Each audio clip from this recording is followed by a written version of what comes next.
अस्सलामुअलैकुम everyone, I am doctor Shansa Tahir and आप देख रहे हैं doctor motivation.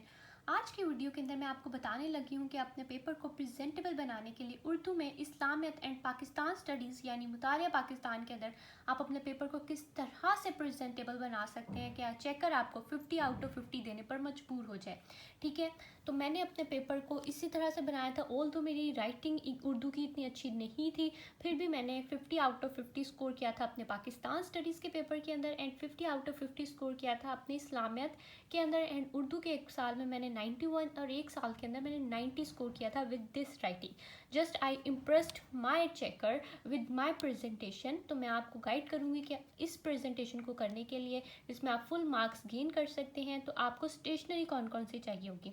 First of all तो आपको एक स्केल चाहिए, आप एक बड़ा स्केल भी ले सकते हैं। ठीक है जी, आपको मार्जिन लाइन लगाने के लिए एक स्केल चाहिए होता है। ठीक है, तो मार्जिन लाइन के लिए सिंपली आपको एक स्केल चाहिए होता है, जो आपने मार्जिन लाइन ज़रूर लगानी है और आपकी मार्जिन लाइन दोनों साइड्स पे होनी चाहिए।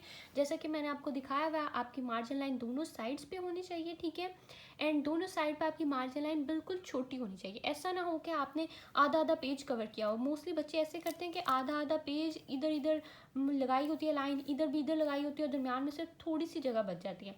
तो आपने वैसे बिल्कुल नहीं करना। वो आपको लगता है कि आपने पेपर बहुत ख़राब कर दिया। ठीक है, वो ऐसे लगता है कि बस आपने पेजेस भरने के लिए लाइनें लगाई हुई हैं। तो आपने कभी भी अपने पेपर को उस तरह से अटेम्प्ट नहीं करना। जस्ट आपने एक फिंगर की जगह छोड़नी है इधर एंड आपने एक फिंगर की जगह छोड़नी है इधर। ठीक है, इससे ज़्यादा आपने जगह नहीं छोड़नी, लेकिन आपने मार्जिन लाइन अपनी दोनों साइड्स में लगानी है ज़रूर।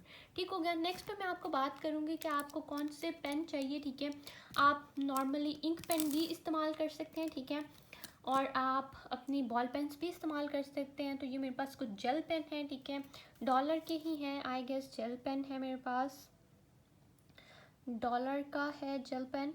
ठीक है, तो आप जेल पेन इस्तेमाल कर सकते हैं। ठीक है, आपने अपने पेपर के अंदर अगर पेन से आप लिखते हैं, इंक पेन जो होता है, तो आप वो भी यूज़ कर सकते हैं। लेकिन नॉर्मली मैं जेल पेन इस्तेमाल किया करती थी, क्योंकि एक जेल पेन का ये फ़ायदा है कि कभी कभार ऐसे होता है कि आपके चेकर से ना पानी वगैरह या कुछ जूस वगैरह गिर जाता है आपके पेपर पर। तो अगर आपने इंक पेन से लिखा होता है तो वो सारा मिट जाता है। ठीक है, तो बहुत नुकसान हो जाता है। मैंने ये एक वाक़या सुना था कि ना एक बच्ची के पेपर पर इसी तरह गिर गया था चेकर से और वो फेल हो गई थी। और फिर जब उसने पेपर रीचेक कराया तो पता चला कि उसके पेपर पर पानी गिर गया था और फिर वो बिल्कुल मिट गया था। तो फिर चेकर कैसे चेकर था, क्योंकि उस पर कुछ लिखा ही नहीं हुआ था। तो इसलिए मैं तब से जेल पेन का इस्तेमाल करती हूँ। पर्सनली मैं जो इस्तेमाल करती हूँ वो जेल पेन है। मैं अभी भी अपने मेडिकल के जो प्रॉफ्स होते हैं उसके अंदर भी जेल पेन इस्तेमाल करती हूँ, और आप भी जेल पेन देख सकते हैं। अगर आपकी प्रैक्टिस है तब आप यूज़ करें, अगर आपकी प्रैक्टिस नहीं है तो आपको मैं रिकमेंड नहीं करूँगी। ठीक है, या तो आप प्रैक्टिस कर सकते हैं, अभी आपके पास 1-1.5 मंथ है तो आप प्रैक्टिस कर सकते हैं with the gel pen. Next पर मैं आपको बताऊंगी कि आप अपने जेल पेन इस्तेमाल कर सकते हैं या आप अपनी इंक का पेन इस्तेमाल कर सकते हैं। उसके अलावा आप कुछ बॉल पेन भी इस्तेमाल कर सकते हैं। ठीक है, ये ब्लू की मेरे पास बॉल पेन है, ये आपके एमसीक्यू सॉल्व करने के लिए बहुत अच्छी होती है। ठीक है, फोकस हो जाए मैं आपको दिखा दूँ। हाँ, ब्लू की आपकी नीडल टिप जो है हमारे पास ये है बॉल पेन, और ये आपके एमसीक्यू सॉल्व करने के लिए बहुत अच्छी है। आपने एमडी कैट के अंदर भी इसको ही लेके जाना होता है। एमडी कैट में भी मैंने अपना एमडी कैट इसी से सॉल्व किया था। ये आपके एमसीक्यूज़ के लिए बहुत अच्छी होती है, बहुत इजीली आपका एमसीक्यू सॉल्व हो जाता है और आपका बाहर भी नहीं निकलता। तो आपने अपने बोर्ड के एग्जाम्स भी एमसीक्यू सॉल्व करने के लिए इसी को लेके जाना है और इसी से करने होते हैं। ठीक है, और नेक्स्ट पर मेरे पास एक और बॉल पेन भी है, ये भी काफ़ी अच्छी है। तो आपको चाहे तो आप ये भी यूज़ कर सकते हैं। सिग्नेचर की मेट है, मैट में है। ठीक है, सिग्नेचर कंपनी की है, तो ये भी अच्छी बॉल पेन है, आप इसको भी इस्तेमाल कर सकते हैं। ठीक है, ये था एमसीक्यूज़ के लिए और पेपर के लिए। अब मेरे पास आ गया कि आपने पेपर को प्रेजेंटेबल किस तरह से बनाना है। इवन आपकी राइटिंग अच्छी नहीं है तब भी आप 50 आउट ऑफ 50 स्कोर कर सकते हैं इस्लामियत के अंदर और पीएस के अंदर। ठीक है, आपने एक कोई भी मार्कर लेना है। ठीक है, टक मार्कर लेना है। ठीक है, इस तरह का टक मार्कर लेना है आपने, और आपने उससे अपनी हेडिंग्स वगैरह लेनी है। कुछ बच्चे ऐसे करते हैं कि इससे भी एक मोटा वाला टक मार्कर मिलता है, उससे मेन हेडिंग्स कर लेते हैं और इससे जो है ना अंदर वाले अपने स्मॉल जो हेडिंग्स होती हैं उसको कर लेते हैं। तो आप ऐसे भी कर सकते हैं। आप इससे जो है अपनी नॉर्मल जो स्मॉल हेडिंग्स हैं, जैसे कि ये मैंने अंदर हाईलाइट किया हुआ है वर्ड, तो आप ये स्मॉल हेडिंग इस वाले मार्कर से लिख सकते हैं। एंड जो आपकी बड़ी हेडिंग्स होती हैं वो एक बड़ा इससे बड़ा वाला मार्कर आता है, तो आप उससे लिख सकते हैं।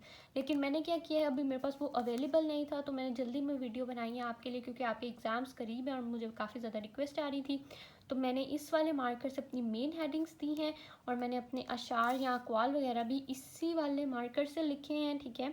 तो अगर आपके पास इससे वो मोटा वाला मार्कर है तो आप उसको यूज़ कर सकते हैं। एंड जो मैंने अपने अंदर वाले पॉइंट्स हैं उसको मैंने इस मार्कर से लिखा है। ये मेरे पास डॉलर का मार्कर है, ठीक है।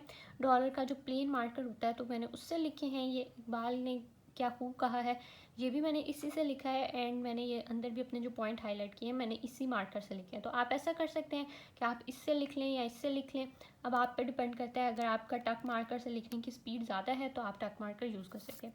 अब उसके बाद मेरे पास एक ब्लैक मार्कर भी है डॉलर का, तो आप ये जो अपने अंदर अंदर पॉइंट्स हैं इनको ब्लैक से भी लिख सकते हैं, ठीक है। ये अंदर वाले जो पॉइंट्स हैं आप इनको ब्लू से ही लिख लें। एंड जो इस तरह का मेन पॉइंट हो आप उसको ब्लैक से लिख सकते हैं, फिर आप ब्लू लिख सकते हैं, तो वो भी अच्छा लगेगा, प्रेजेंटेबल लगेगा। तो ब्लू आप ब्लैक मार्कर भी आप इस तरह का यूज़ कर सकते हैं। तो बहुत सारे लोग आपको कहेंगे कि आपका जो ब्लैक होता है मार्कर वो अलाउड नहीं होता, तो ऐसी कोई बात नहीं है। आपके बोर्ड के अंदर ब्लैक मार्कर भी अलाउड होता है, आप आराम से यूज़ कर लेते हैं, ठीक है। और आप करना चाहें तो आप कर सकते हैं, लेकिन मोस्ट जो रिकमेंडेड होता है वो यही होता है कि आपने ब्लू इस्तेमाल करना है। लेकिन अगर आप ब्लैक कर लेते हो तो एज सच ये नहीं होता कि आपके मार्क्स कटते हैं या आपको कोई मसला होता है, ठीक है। उसके बाद मैं आपको बताती हूँ कि मैंने क्या किया है। मैंने अपने पेपर के साथ अब मैंने क्या किया, मैंने सबसे पहले तो अपनी मेन हेडिंग दी है कि हिस्सा दोम है, ठीक है। आपका लॉन्ग क्वेश्चन है, फिर मैंने उसका वर्ड भी लिखा है कि कोई से 2 सवाल आपने करने हैं, ठीक है। फिर मैंने अपना क्वेश्चन नंबर 4 दिया है कि मैंने क्वेश्चन नंबर 4 करना है। क्वेश्चन नंबर 4 क्या था, मेरे पास सर सैयद अहमद खान की तलीमी खिदमात पर नोट लिखे हैं, ठीक है। इतना मेरे पास लॉन्ग क्वेश्चन दिया हुआ था। अब मैंने क्या किया, मैंने उसमें सिर्फ एक मेन पॉइंट को निकाला है, मैंने पूरा क्वेश्चन नहीं लिखा। इस तरह से आपका टाइम वेस्ट हो जाएगा, तो आपने पूरा क्वेश्चन कभी भी नहीं लिखना होता। आपने शॉर्ट क्वेश्चन में भी ऐसे ही करना होता है, आपने सिर्फ मेन वर्ड उठाना होता है एंड अपने अपना जवाब लिखना होता है। मैंने लिखा है सर सैयद अहमद खान की तलीमी खिदमात, ठीक हो क्या। देन मैंने अपना जवाब लिखा है। देन आई रॉट द तारुफ, ठीक है। आपने कोई भी लॉन्ग क्वेश्चन शुरू करना है तो आपने उससे पहले तारुफ ज़रूर लिखना है, ठीक है। चाहे वो आपका पीएस का क्वेश्चन है, चाहे वो आपका इस्लामिक का क्वेश्चन है। मैं इंशाल्लाह आपको नेक्स्ट वीडियो के अंदर प्रॉपर एक पूरा क्वेश्चन लिख कर भी दिखा दूंगी। अभी मैं ये लिख रही थी लेकिन मेरे से कंप्लीट नहीं हो पाया, तो मैं आपको इंशाल्लाह नेक्स्ट वीडियो में कंप्लीट लिख कर दिखाती हूँ कि आपने किस तरह से लिखना है, ठीक है। तो आपने स्टार्ट करना है अपने तारुफ से, आपने एक पैराग्राफ लिख लिया।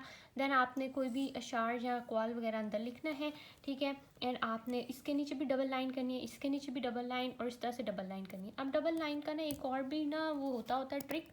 आप क्या करते हैं कि ना अपने मार्कर के जो निब होती है ना ये वाली, इसको ना आप दरमियान से काट लेते हैं, ठीक है। ये वाली जो निब होती है आपने इसको दरमियान से ना काट लेते हैं।